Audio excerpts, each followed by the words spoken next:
I speak in the name of God and His Father, Son, and Holy Spirit. Amen. Well, tonight, just something briefly about hypocrisy and authenticity. We begin tonight on our journey, which we've taken however many years we've been alive. I was sitting there thinking, how many Lents and how many Easters does one have in a lifetime? And yet here we are again, reorienting ourselves at the beginning of Easter, reminding ourselves of who we are and also whose we are. And when you really stop and think about who am I, then you bump into that question of who am I really? Really at my essence, at my core. Who am I? And sometimes it's tough dealing with hypocrisy. We see people all around in the world who stop going to church. And they say, I don't want to go to church. And you will call them hypocrites. Those people are hypocrites. And I want to look at them and say, you know, those people they're just dead men walkers. We're just dust. And to dust we shall return. And with that level of authenticity and humility, ain't no way they can call us hypocrites. Because all we're doing is crawling through this world on our way to heaven. Now, does that mean we're not busy doing the best we can do and living the kind of life God would have us live? No, that would be completely to miss the point. I mean, that second reading from 1 Corinthians is powerful stuff. All those things that we're called to do and be, powerful, powerful reminders of how a life filled with the Spirit is rich. It's rich. It's richer than some of those chocolate truffles I got for Christmas this year. Where you think, oh, I'll eat 3 of those, and you get halfway through the first one, and you say, I can't do it anymore. It was just too rich. There are times when that relationship with God feels like rich truffles. You just take a little bite and just savor every little morsel. And so our goal as we walk towards Easter, into Lent, is to be reminded of where we start and where we're going and where we're ultimately going. And so I thought there's one particular passage that jumped out at me from the gospel reading about going into a small room and closing the door to pray. Because boy, I really thought about that a whole lot when I went off to seminary. And I was fascinated by a particular character, not the founder of our church, but somebody who was influenced by the writings of Luther, sure. His name was John Wesley, the Reverend Dr. John Wesley, the founder of Methodism. Well, he was a Church of England priest, and I had studied a whole lot about him when I was at the Divinity School in Methodist Seminary. And I was just fascinated with his writings and his journals and all about his faith and his growth. And really, he was just a young fellow who grew up in a vicarage. His father, Samuel, was a priest. He was a Church of England priest at Epworth Baptist Church. In fact, you can read the rectory in the church called Fire when John was a little boy.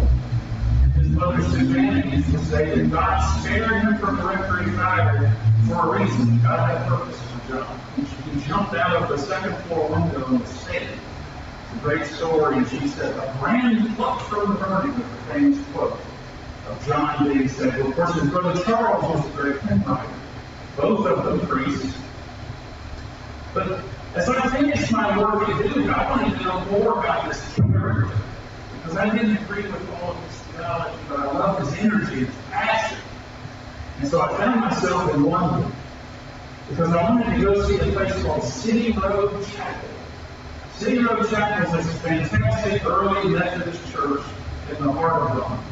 And right next to the church is the old rectory where John lived and worked and was the pastor. And just so happens the day I went, the fellow who was like the caretaker of the church was there. And the church was closed, but he heard that I had a real interest in Methodist history. He said, let me show you around. So we went around the church. Down in the basement of the church is a Methodist history museum. And then he said, let's go see the rectory. And I said, this is fantastic. I could see the kitchen, and the dining room, and the fireplace. And we went upstairs. This is John Wesley's bedroom. Wow, I am right here where John Wesley lived his life. He said, but I want to show you something else. And there's a little door in the corner. And I thought, what, you got a walk-in closet for his vestments? Low door. And he said, open that door and have a look. And I opened the door, and it was like walking into this page in Scripture.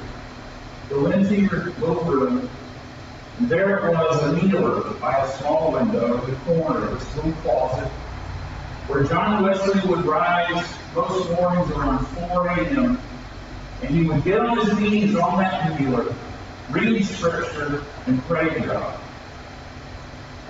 For me, I did something I wasn't supposed to do. I actually got down on the knee for myself. I had to be a man. I know you're not supposed to do that. I gotta be in this place, in this space, and breathe the air. And say, Lord, just touch me too. Touch me right here. Help me to be authentic. Help me never to be a hypocrite. Help me to love you more each day, knowing that one day I'll be blessed. So I rose from that little mirror and walked out of that tiny room where I had up to get through the door. And I imagined this ordinary human being, John Wesley, who ultimately was buried a Church of England priest in his fireplace. He never intended to start a new denomination. He wanted to rev up the denomination he was in. And look at all of us today, eager to split off and run in different directions when the Lord simply says, come back to me. On your knees, say your prayers, get right. Get right before God. And that's why we're here tonight. On Ash Wednesday, we gather with all the saints of the world who are humble and they come before God and have a little mark placed upon their forehead. Ash made for the burning of the palm branches from Palm Sunday. To remind us of the Hosanna that's on the horizon, but also the Hosanna that's behind us. To place us in the context of the story of the gospel. And put that cross on our foreheads to be reminded that we are God's. God has chosen us. And one day God will draw us to himself. And that's the good news that gets me up in the morning and gets me up off my knees. And one day, get me up. Amen.